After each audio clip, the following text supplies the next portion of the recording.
రవికిరణ్ గారితో మొదలు పెడదాం. రవికిరణ్ గారు, చూస్తూ ఉన్నారు ఇప్పుడు జరుగుతున్నటువంటి పరిస్థితులు, ముఖ్యంగా వల్లభనేని వంశీ ఏ విధమైనటువంటి అక్రమాలు, అప్పుడు ఏ విధంగా అప్పటి ప్రతిపక్ష పార్టీలు అన్నీ, బీజేపీ కావచ్చు, ముఖ్యంగా టీడీపీ పార్టీ నేతలపైన, అగ్రనేతలపైన ఏ విధంగా దూషించారు, ఇవన్నీ కూడా బయటకు వస్తున్న పరిస్థితులు. ఒక కేసులో రిలీఫ్ వచ్చినప్పటికీ కూడా మళ్ళీ కేసులన్నీ కూడా వెంటాడుతున్నటువంటి పరిస్థితులు కనిపిస్తా ఉన్నాయి. ఎట్లా చూస్తారు సార్? పవన్ గారు, ముందుగా మీకు తోటి ప్యానలిస్ట్ కి విషయాలందరికీ శుభ సాయంత్రం అండి. సార్ నమస్తే.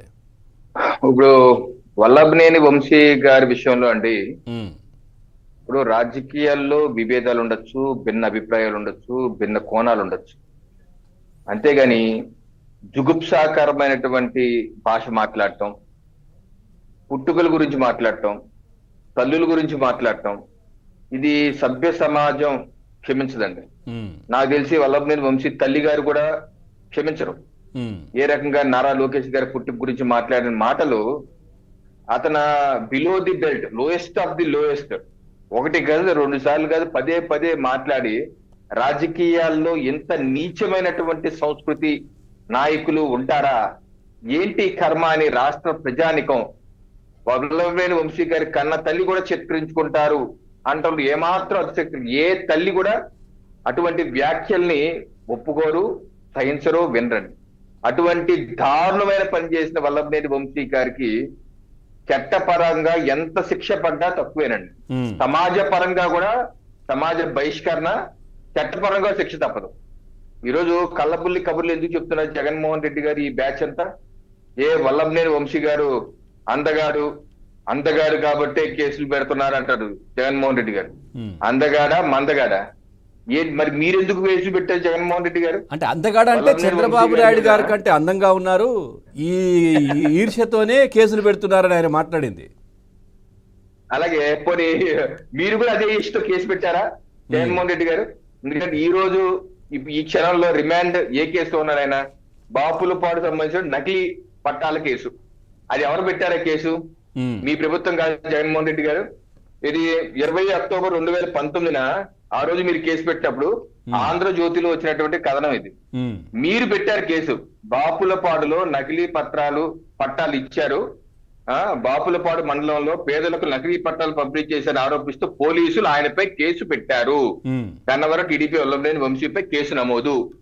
మరి జగన్మోహన్ రెడ్డి గారు మీరు ఆ రోజు ఆయన మీద కేసు పెట్టారు? ఆయన అందంగా ఉన్నాడు, చంద్రబాబు నాయుడు గారు అందంగా ఉన్నాడని పెట్టారా? ఎందుకు ఈ పిచ్చ మాటలు మాట్లాడటం? అందంగా ఉంటే కేసులు పెట్టరండి, బాగా తోలు మందమయ్యి వ్యవస్థల్ని వాడుకుంటే కేసులు పెడతారు. ఎందుకంటే కన్ను మిన్ను కదలకుండా, ఒళ్ళు పైన తెలియకుండా ఉండి చట్టాన్ని తన చుట్టంగా వాడుకుని చుట్టి లోపల పెట్టుకుంటారు అంటే ఎల్లవేళలా అది సాగదు, ఎవరికి సాగదు. అది చాలా తప్పది. మిమ్మల్ని ఆ నియోజకవర్గ ప్రజలు ఎన్నుకుంటే మీరు చేసింది ఏంటి? పదే పదే మీరు ఒక 5 ఏళ్ళ కంటిన్యూస్ మిమ్మల్ని ఎన్నుకుంటే ఆ నియోజకవర్గ ప్రజలు చేసింది ఏంటి? మీరు ఈ రకంగా మైనింగ్ కుంభకోణాలు, ల్యాండ్ కబ్జా కూడా ఒకటి ఉంది కదా సార్, జడ్జి గారి సతీమణిది ల్యాండ్ కబ్జా కూడా ఒకటి ఉంది కదా, వీళ్ళు చేశారు కదా. ఇప్పుడు దీని మీద వంశీ గారి ఆగడాలు, ఈయన చేసిన దాని మీద అండి రాష్ట్ర ప్రభుత్వం జీవో నెంబర్ 395 24/2/2025 ఒక ఎస్ఐటి ఏర్పాటు చేసింది. 3 మాసాలు 90 రోజులు అయింది. ఎవరి నేతృత్వంలో? జీవీజీ అశోక్ కుమార్ గారు, ఐపీఎస్, ఐజీపీ ఏలూరు రేంజ్, ఆయన హెడ్ అనమాట. ఆయన టీంలో 2 ఐపీఎస్ ఉన్నారు, ప్రతాప్ శివకిషోర్ గారు, నరసింహ కిషోర్ గారు ఉన్నారు, మిగతా సభ్యులు. వీరు మొత్తం ఈ బృందం ఎస్ఐటి ఈ మహానుభావుడు చేసినటువంటి ఘనకార్యాలన్నీ వెలికి తీయటానికి ఒక ఎస్ఐటి ఏర్పాటు చేయాల్సి వస్తుందంటే ఆయన చేసిన పనులు ఎటువంటి ఒక్కసారి ఊహించుకోండి రాష్ట్ర ప్రజలు. ఎందుకంటే ఒక వ్యక్తి మీద ఇప్పుడు లిక్కర్ కుంభకోణం అది ఒక వ్యవస్థీకృత నేరం మీద ఒక ఎస్ఐటి నడుస్తుంది. లేకపోతే రేషన్ బియ్యం కుంభకోణం వ్యవస్థీకృత నేరం మీద ఒక ఎస్ఐటి నడుస్తుంది. ఇక్కడ ఒక వ్యక్తి మీద ఎస్ఐటి పడిందంటే ఆయన ఏ పార్టీ నేరాలని వ్యవస్థీకృతంగా ఎంత బాగా చేశాడు, ఎన్ని నేరాలు చేశాడు అనేది ఒకసారి అర్థం చేసుకోవాలి. కబ్జాలు, దాడులు, ఇసుక మాఫియా, మట్టి అమ్ముకోవడం, అన్ని ప్రతిదీ, నకిలీ పట్టాలు. అవునండి, అన్ని ఫుల్ ప్యాకేజ్ అండి. ఏదో ఫుల్ మీల్స్ లాగా అన్ని రకాలమైన షేడ్స్ ఉన్నాయి ఒక వ్యక్తి. అందుకని అందగానే కనిపించాడు జగన్మోహన్ రెడ్డి. ఎందుకంటే ఆయన కూడా అందగానే కదా జగన్మోహన్ రెడ్డి గారు. ఎందుకంటే ఆయన చిరు వయసులోనే, చిరు ప్రాయంలోనే నేరాలు ఘోరాలు చేయటం ఆడి తీరిపోయాడు. మరి అటువంటి వాళ్ళందరినీ చూస్తే ఈయన చాలా అందగాళ్ళను లేకపోతే మంచి సూపర్ గాను గ్లామరస్ గాను ఆడతారనుకుంటా. అందుకని అన్ని నేరాలు ఘోరాలు చేసిన వ్యక్తి అతని మీద మీరు కేసులు పెట్టి మీ ప్రభుత్వ హయాంలో అతను మళ్ళీ అయస్కాంతంలాగా తీసుకొని అసలు మీకు అతనికి ఒక డీల్ చెప్పాలి. జగన్మోహన్ రెడ్డి గారు మీకు దమ్ముడు చెప్పండి. ఒకటే సూటి ప్రశ్న, అతని మీద మీరు బాపులపాడు మండలంలో నకిలీ పట్టాల కేసు నమోదు చేసిన మీరు మీ 5 ఏళ్ల హయాంలో విచారణ ఎందుకు చేయలేదు? ఈ రోజు మీరు అక్రమ కేసులు మీ పేపర్లో మీ టీవీలో 2-3 రోజులు ఓదరపడుతున్నారు కదా. అక్రమ కేసులు అయితే మీరు ఎందుకు కేసు పెట్టారు? మీరు విచారణ ఎందుకు పూర్తి చేయలేదు? అంతే కదా. ఎందుకు పెట్టారు ఆ కేసు? ఎందుకు విచారణ పూర్తి చేయలేదు? అక్రమ కేసు అయితే ఎందుకు క్లోజ్ చేయలేదు? కేవలం లొంగ తీసుకుని మీ ఇద్దరు మధ్య డీల్ ఏంటి? అతను చంద్రబాబు నాయుడు గారి వారి కుటుంబ సభ్యులు తిట్టాలి అని ఈ కేసు పెట్టి అదంతా తిట్టించారా? దానికి బక్షీష్గా ఈ యొక్క గ్రావెల్ ఇసుక మాఫియాలు ఎన్ని దందాలు ఎన్ని ఆయనకి అప్పచెప్పారా? దోచుకో, కానీ నువ్వు తిట్టాలి. నువ్వు తిట్టు, దోచుకో, నాకు ఇబ్బంది లేదు.